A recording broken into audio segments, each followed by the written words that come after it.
इंसाफ मांगने के लिए छोटे छोटे बच्चे झुंझुनू कलेक्ट्रेट के बाहर बैठे धरने पर शिक्षा मंत्री धर्मेंद्र प्रधान के इस्तीफे की कर रहे हैं मांग। साथ ही सोनम वांगचुक की बात सुनने और इंसाफ की कर रहे हैं मांग। हम आपको बता दें, झुंझुनू कलेक्ट्रेट के सामने सोमवार को सुबह 11 बजे के आसपास स्कूली छोटे छोटे बच्चे काफ़ी संख्या में पहुंचे और कलेक्ट्रेट के बाहर बैठकर धरना प्रदर्शन और नारेबाजी करने लगे और शिक्षा मंत्री धर्मेंद्र प्रधान के इस्तीफे की मांग करने लगे। साथ ही सोनम वांगचुक के साथ इंसाफ और उनकी बात सुनने की मांग भी करने लगे। बच्चों ने बताया कि कड़ी मशक्कत के बाद और परिवार वालों का पैसा खर्च करने के बाद वो परीक्षा की तैयारी करते हैं और बाद में पता चलता है कि परीक्षा का पेपर लीक हो गया, चाहे नीट हो या फिर अन्य कोई पेपर, मगर इसकी जिम्मेदारी कोई नहीं लेता है। इसी मांग को लेकर शिक्षा मंत्री के इस्तीफे की मांग की जा रही है। हम किसी भी पार्टी को समर्थन नहीं कर रहे हैं, मगर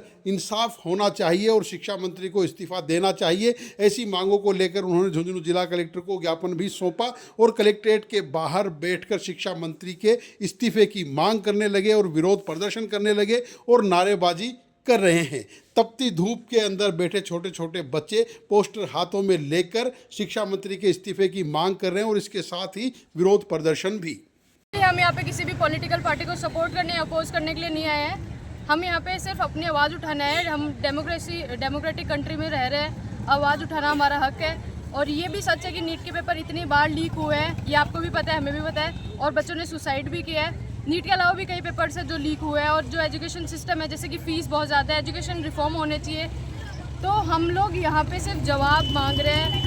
हमारी बस यही रिक्वेस्ट है कि ये जो भी हो रहा है उसकी जवाबदेही आप अकाउंटेबल रहे। हम इस्तीफा मांगेंगे ना, क्योंकि अगर वो क्या तो वो अकाउंटेबल हो, अगर अकाउंटेबल नहीं हो पा रहे तो वो अपना इस्तीफा दो। इतने बड़े पद पे आप बैठे थे, आपके पास पावर है, तो आप उसकी जवाबदेही तो रखो कम से कम। इतने सारे बच्चे पूरे साल भर की उनकी मेहनत होती है और उनको क्या मिल रहा है?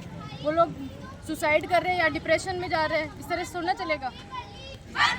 एजुकेशन अगर इतने टाइम से उन्हें कुछ करना था वो कर चुके होते, अगर अभी तक नहीं करे it's the peak that we have to resign. इसके आगे कुछ नहीं हो पाएगा। एजुकेशन सिस्टम है, अगर ऐसे ही चलता रहा तो 2-2 साल तक बच्चे पढ़ाई करके पेपर देते हैं, फिर पता चलता है पेपर लीक हो गया। What about their future? Even I was preparing for NEET, thank God I drop NEET and choose law as my profession, वरना मैं भी कहीं ना कहीं वहीं उसी लूप पे फंसी हुई होती। लॉ की भी फीस देख लो कितनी, हर उसमें फीस इतनी ज़्यादा है। तो एजुकेशन को अफोर्डेबल बनाना चाहिए ताकि गरीब बच्चों या फिर जो सब लोग उस एजुकेशन को जो है प्राप्त कर सके, आगे बढ़ सके। ये पॉलिटिकल पार्टीज को सपोर्ट करते हैं और नहीं करते हैं, वो सारे के सारे अपने अलग अलग ओपिनियंस के साथ कॉज रही है कि नीट के खिलाफ की लीक हो रहे हैं सब। धर्मेंद्र प्रधान इतने दिनों से नहीं दे रहे। उनके एजुकेशन मिनिस्टर बनने के बाद में उन्होंने इतने पेपर लीक्स हुए उनके अंडर और उन्होंने एक बार भी अकाउंटेबिलिटी नहीं लिया। ये सरकार ऐसे तीसरी बार ये सरकार बनी है और हर बार इनके अंडर इतने पेपर लीक हो रही है, इतनी चीज़ें ख़राब हो रही है, लेकिन ये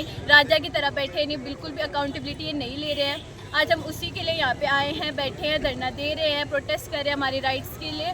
और हम लोग आए हैं जो 2021 में एजुकेशन मिनिस्टर बने थे, उसके अंदर 2024 के अंदर नीट का पेपर लीक हो चुका है, 2026 में हो चुका है और अब एसएससी का भी पेपर लीक हो चुका है। ये कोई छोटी बात नहीं है। स्टूडेंट का हार्डवर्क होता है, उसका कोई प्रिविलेज मत उठाओ। हम चाहते हैं कि धर्मेंद्र प्रताप इस्तीफा दे दें।